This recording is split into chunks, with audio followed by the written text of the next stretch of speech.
بسم الله الرحمن الرحيم. الحمد لله رب العالمين، والصلاة والسلام على سيد المرسلين وعلى آله وأصحابه أجمعين. أما بعد، أعوذ بالله من الشيطان الرجيم.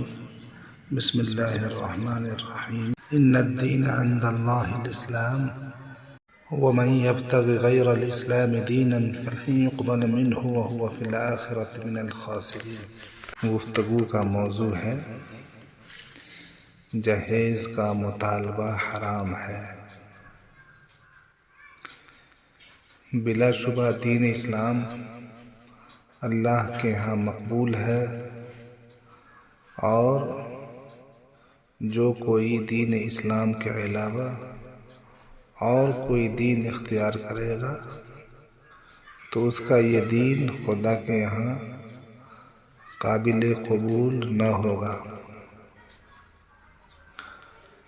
اس آیت پاک سے یہ واضح ہو گیا کہ جو شخص دین اسلام کی راہ ہدایت کو چھوڑ کر کسی اور راستہ کو اپنائے گا وہ کامیاب نہ ہوگا.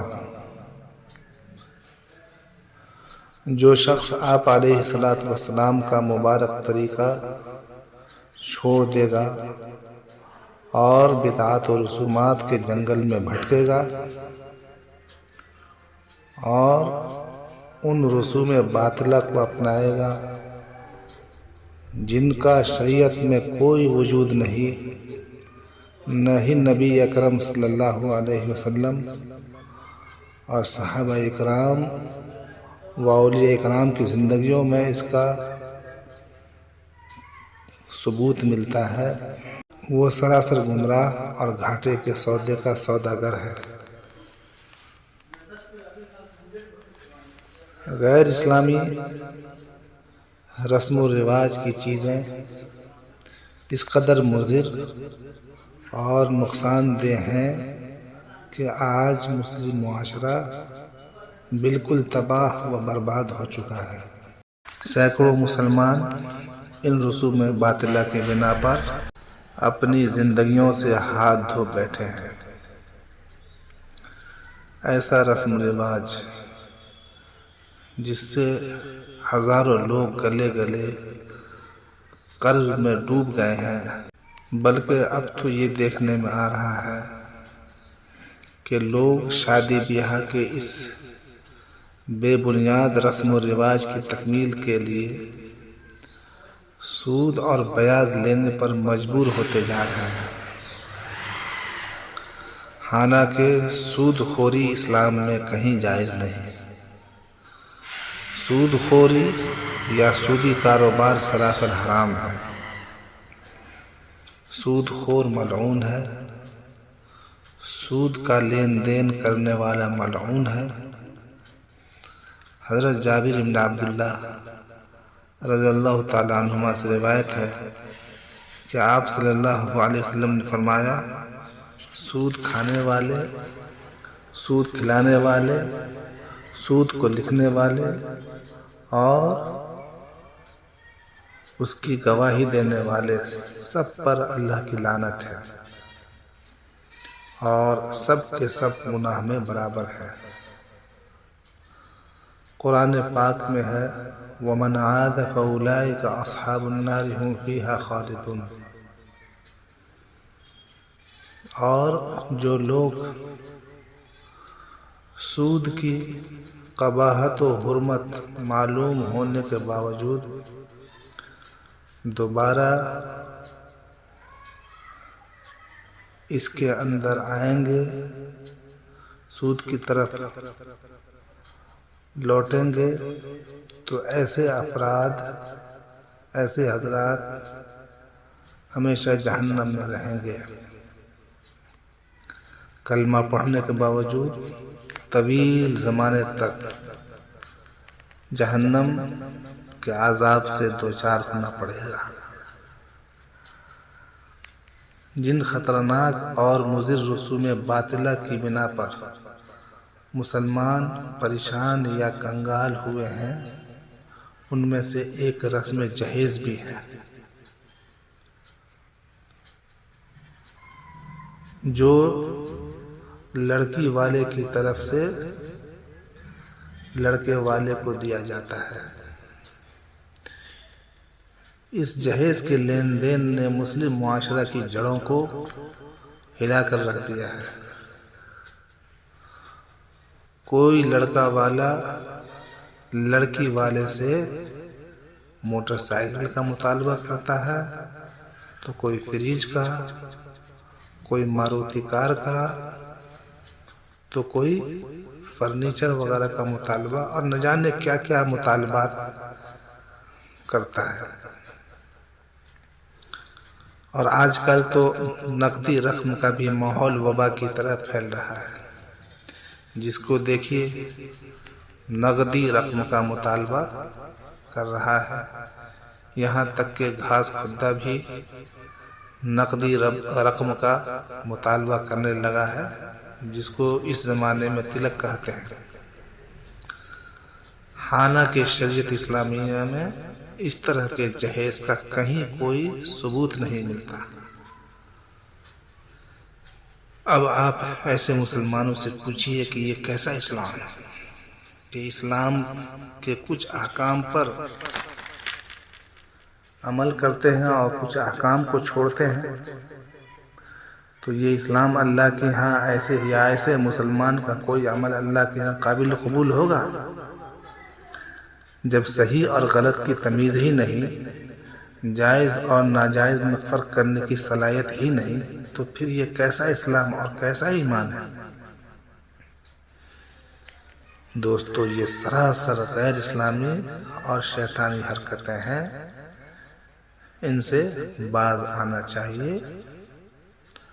اگر آپ مسلمان ہیں تو دل سے اسلامی احکام کو مانیے بھی اور ان پر عمل بھی کیجیے، تبھی آپ کامیاب ہوں گے۔ خدا اور اس کے رسول صلی اللہ علیہ وسلم کے حکم و طریقہ کو چھوڑ کر دوسرا طریقہ اختیار کرنے والا مسلمان سوائے شیطان کے راستہ کو اپنانے کے اور کہیں نہیں جا رہا ہے اور کچھ نہیں کر رہا ہے۔ قرآن کریم کہتا ہے، یا ایھا الذین آمنوا ادخلوا فی السلم کافۃ ولا تتبعوا خطوات الشیطان انہ لکم عدو مبین۔ اے ایمان والو، اسلام میں پورے داخل ہو جاؤ اور شیطان کے قدموں پر مت چلو، اس لیے کہ وہ تمہارا کھلا ہوا دشمن ہے۔ شیطان تمہارے برے اعمال کو لذیذ اور خوبصورت بنا کر پیش کر دے گا۔ قرآن کریم میں ہے، وَزَيَّنَ لَهُمُ الشَّيْطَانُ أَعْمَالَهُمْ فَصَدَّهُمْ عَنِ السَّبِيلِ، اور شیطان نے ان اہل باطل کو ان کے باطل اعمال ان کے لیے خوبصورت اور لذیذ بنا دیے اور ان کو راہ حق سے روک دیا، لہٰذا وہ ہدایت نہیں پا سکتے۔ سامعین کرام، آپ اپنے بال بچوں کی آل اولاد کی شادی کریں تو اسلامی شادی کریں۔ اسلامی شادی کا طریقہ یہ ہے کہ علماء کرام سے معلوم کریں کہ شادی کس طرح کی جائے، اسلامی شادی کے کیا کیا احکام اور تقاضے ہیں، یہ علماء کرام ہی بتلائیں گے کہ کون سی چیز نبی اکرم صلی اللہ علیہ وسلم کی سنت کے مطابق ہے اور کون سی چیز بدعات و خرافات میں سے ہے۔ اور اسلامی شادی کی بات اگر کریں تو اسلامی شادی میں صرف 3 عمل ہیں، نمبر 1 نکاح، نمبر 2 مہر، نمبر 3 ولیمہ۔ اگر چند لوگ مل کر یہ عمل کر لیں تو یہ اسلام اور اللہ تعالیٰ کی مرضی کی شادی ہو گئی۔ اسی کو کہتے ہیں سنتی شادی۔ اس کے علاوہ شادی میں جتنے اعمال ہیں زائد اور بدعات ہیں۔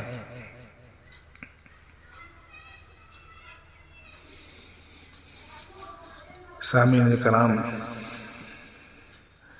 اس جہیز کے لین دین کی وجہ سے لڑکی کی ماں بھی پریشان اور اس کا باپ بھی پریشان رہتا ہے۔ اس لیے یہ یاد رکھیں کہ جہیز کا مروجہ لین دین اسلامی لین دین نہیں ہے۔ مروجہ جہیز کی تیاری اور لڑکی کے ماں باپ کی طرف سے اس کو دیا جانا سراسر غیر اسلامی ہے، اور مروجہ جہیز غیر اسلامی رسم ہے۔ یہ غیر مسلموں کا طریقہ کار ہے جو بہت سے مسلمانوں نے غیر مسلموں کے ساتھ معاشرت اور اختلاط کی وجہ سے اپنا رکھا ہے، اور نعوذ باللہ اس جہیز کی جڑیں اب اتنی مضبوط ہو گئی ہیں کہ مسلمان اس کو اسلام کی ایک اہم چیز سمجھتے ہیں، اور کھلے عام کہتے ہیں کہ رسول اللہ صلی اللہ علیہ وسلم نے بھی تو اپنی صاحبزادی حضرت فاطمہ رضی اللہ تعالی عنہ کو جہیز دیا تھا۔ یہ سب میری جہالت کی باتیں ہیں۔ جہیز کی یہ رسم کیسے شروع ہوئی؟ زمانہ ماضی میں غیر مسلم حضرات چونکہ اپنی لڑکیوں کو اپنی جائیداد میں سے حصہ نہیں دیتے تھے اور ان کو محروم کر دیا کرتے تھے، اس لیے ان کی شادی کے موقع پر اکٹھا ہی جو بن پڑتا تھا جہیز کے نام پر اپنی لڑکیوں کو دے دیا کرتے تھے۔ غیر مسلموں کی دیکھا دیکھی آہستہ آہستہ یہ رسم جہیز مسلمانوں میں بھی جکڑ گئی، جڑ پکڑتی چلی گئی، حتیٰ کہ یہ رسم جہیز شادی کا ایک لازمی حصہ بن گئی اور غریب والدین کے لیے درد سر بن گئی۔ جہیز کی تحقیق یہ ہے کہ یہ لفظ اصل میں جہیز جو ہے جہاز سے بنا ہے۔ جہاز اس سامان کو کہتے ہیں جس کی مسافر کو دوران سفر ضرورت پڑتی ہے، یا دلہن کو نئے گھر بسانے کے وقت یا میت کو قبر تک پہنچانے کی ضرورت ہوتی ہے، اس سامان کو کہتے ہیں۔ سامعین کرام، یاد رکھیں جہیز دینا یہ شوہر کی ذمہ داری ہے۔ فقہ کی مشہور کتاب ہدایہ اولین میں واضح الفاظ موجود ہیں کہ النفقۃ واجبۃ للزوجۃ علی زوجہا۔ اٹھا کر دیکھیے ہدایہ باب النفقہ صفحہ نمبر 417۔ یعنی بیوی کا ہر قسم کا خرچہ شوہر پر واجب ہے، جبکہ وہ بیوی اپنے آپ کو شوہر کے حوالے کر دے اور شوہر کے گھر چلی جائے۔ اس خرچے میں بیوی کی خوراک، لباس اور رہنے کے لیے مکان وغیرہ سب داخل ہے، اور یہ استدلال قرآن پاک کی اس آیت پاک سے ہے، لینفق ذو سعۃ من سعتہ، کہ صاحب وسعت کو وسعت کے مطابق خرچ کرنا چاہیے۔ نبی پاک صلی اللہ علیہ وسلم نے جو چیزیں حضرت فاطمہ رضی اللہ تعالی عنہ کے لیے ان کی شادی کے موقع پر تیار کروائی تھی، وہ آپ صلی اللہ علیہ وسلم نے اپنے ذاتی مال سے تیار نہیں کروائی تھی، بلکہ وہ ساری چیزیں حضرت علی رضی اللہ تعالی عنہ کے پیشگی دیے ہوئے مال مہر سے تیار کروائی تھی۔ علامہ زرقانی رحمۃ اللہ علیہ اپنی کتاب مواہب لدنیہ میں ایک جگہ فرماتے ہیں کہ حضرت علی رضی اللہ تعالی عنہ نے بارگاہ رسالت میں حاضر ہو کر عرض کیا کہ یا رسول اللہ، حضرت فاطمہ کا نکاح مجھ سے فرمائیں گے؟ تو آپ صلی اللہ علیہ وسلم نے پوچھا کہ اے علی تمہارے پاس مہر کے لیے کچھ ہے؟ حضرت علی رضی اللہ تعالیٰ عنہ بیان کرتے ہیں کہ میں نے عرض کیا میرا گھوڑا ہے یا میری زرہ ہے؟ سرکار دو عالم صلی اللہ علیہ وسلم نے فرمایا علی گھوڑے کی تو تمہیں جہاد اور جنگ وغیرہ میں ضرورت پڑے گی، رہی زرہ تو اسے فروخت کر دو۔ حضرت علی رضی اللہ تعالیٰ عنہ کہتے ہیں کہ میں نے وہ زرہ حضرت عثمان ابن عفان رضی اللہ تعالیٰ عنہ کے ہاتھ 480 درہم میں پیش دی۔ حضرت عثمان رضی اللہ تعالیٰ عنہ نے یہ کرم فرمایا کہ وہ رقم بھی مجھے دے دی اور میری زرہ بھی مجھ کو واپس کر دی۔ حضرت علی رضی اللہ تعالیٰ عنہ تب وہ زرہ اور وہ رقم لے کر حضور پاک صلی اللہ علیہ وسلم کی خدمت میں حاضر ہوئے اور اپنا سارا واقعہ بتایا۔ آپ صلی اللہ علیہ وسلم نے حضرت عثمان رضی اللہ تعالیٰ عنہ کے حق میں دعائے خیر فرمائی۔ حضرت علی فرماتے ہیں کہ میں نے وہ رقم آپ صلی اللہ علیہ وسلم کی گود میں رکھ دی۔ آپ صلی اللہ علیہ وسلم نے اس میں سے ایک مٹھی اٹھا کر فرمایا کہ اے بلال اس مٹھی بھر رقم سے فاطمہ رضی اللہ تعالیٰ عنہ کے لیے خوشبو خرید کر لے آؤ، اور باقی کچھ صحابہ کرام کو دے کر حکم دیا کہ اس بچی ہوئی رقم سے فاطمہ کے لیے ضروری سامان مہیا کریں۔ سامعین اکرام، حضرت فاطمہ رضی اللہ تعالیٰ عنہ کو بھی یہ مختصر سا سامان حضرت علی رضی اللہ تعالیٰ عنہ کے مال میں سے صرف اس واسطے دینا پڑا کہ حضرت علی رضی اللہ تعالیٰ عنہ کا الگ کوئی مکان یا ان کا گھریلو ساز و سامان نہ تھا، کیونکہ آپ صلی اللہ علیہ وسلم کی کفالت اور تربیت میں تھے۔ یہ مناسب نہیں تھا کہ رسول اللہ صلی اللہ علیہ وسلم حضرت علی رضی اللہ تعالیٰ عنہ کی شادی کے بعد بھی ان کو اپنے مکان پر رکھتے، اس لیے علیحدہ گھر بسانے کے لیے حضرت علی رضی اللہ تعالیٰ عنہ کے پیشگی دیے ہوئے مال مہر سے ہی یہ گھر کے سامان، گھریلو سامان تیار کروایا تھا۔ آپ صلی اللہ علیہ وسلم نے اپنے پاس سے یعنی ذاتی رقم سے یہ گھریلو سامان حضرت فاطمہ رضی اللہ تعالی عنہا کو نہیں دیا۔ بات سمجھ میں آ گئی کیا کہہ رہے ہیں؟ حضرت علی رضی اللہ تعالی عنہ کے پیشگی دیے ہوئے مال مہر میں سے ہی آپ صلی اللہ علیہ وسلم نے یہ گھر کا سامان، گھریلو سامان تیار کروایا تھا۔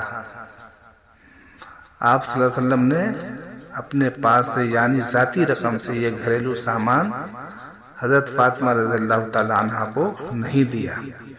اگر ایسا ہوتا تو آپ صلی اللہ علیہ وسلم باقی اپنی تینوں صاحبزادیوں کو بھی اپنی ذاتی رقم سے گھریلو ساز و سامان عطا فرماتے، کیونکہ آپ صلی اللہ علیہ وسلم سراسر عدل و انصاف تھے۔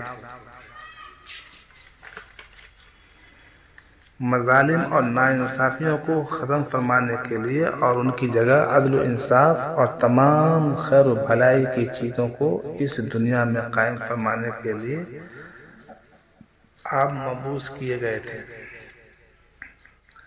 یہ تو سراسر ناانصافی یا ظلم ہے کہ آپ صلی اللہ علیہ وسلم اپنی ایک صاحبزادی حضرت فاطمہ کو تو اپنی طرف سے جہیز کا سامان عنایت فرمائیں اور باقی اپنی تین صاحبزادیوں حضرت زینب، حضرت رقیہ، حضرت ام کلثوم رضی اللہ عنہن کو اس سے محروم فرماتے ہیں۔ ایسے پاک و مکرم نبی کے بارے میں ہم اور آپ یہ سوچ بھی نہیں سکتے، چاہے جائے کہ ہم اس پر یقین کریں۔ آپ صلی اللہ علیہ وسلم سے زیادہ بچیوں کے درمیان انصاف کرنے والا کون ہو سکتا ہے؟ بیٹیوں کے درمیان عدل و انصاف کی احادیث میں نہ جانے کتنی ہدایت ہے۔ آپ علیہ السلام کی آئی ہیں۔ اللہ تبارک و تعالی ہم سبوں کو اسلامی شادی پر عمل پیرا ہونے کی توفیق عطا فرمائے اور غیر اسلامی شادیوں سے حفاظت فرمائے، آمین یا رب العالمین۔ وصلی اللہ وسلم علی سیدنا محمد وعلی آلہ وصحبہ اجمعین برحمتک یا ارحم الراحمین والحمد للہ رب العالمین۔